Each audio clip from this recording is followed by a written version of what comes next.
अस्सलाम वालेकुम वरहमतुल्लाहि वबरकातुह। जैसा कि आप तमाम हजरात जानते हैं कि मुल्क के मशहूर खतीब आलिम मुफ्ती सलमान अजहरी साहब को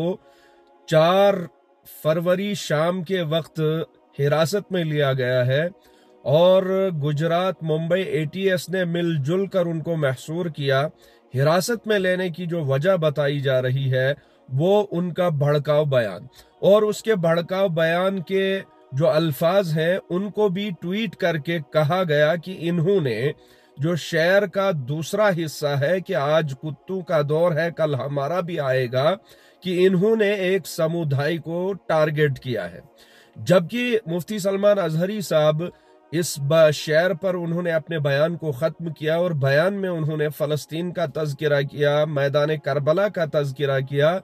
उनके पूरे बयान के अंदर इस तरह की कोई बात नहीं है कि जहां पर किसी खास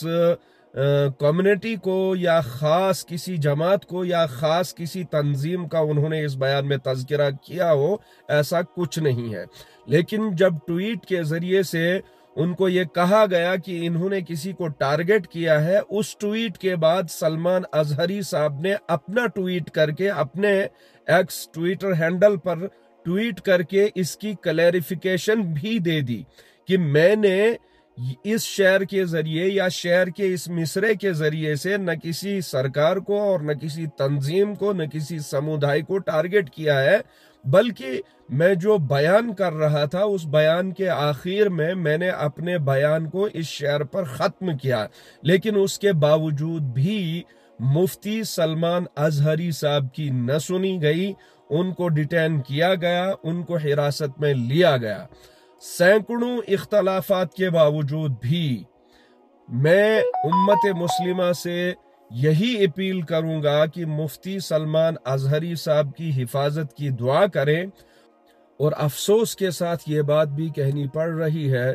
कि मुफ्ती सलमान अजहरी साहब के शेर के इस दूसरे मिसरे में कोई भी वजाहत नहीं है।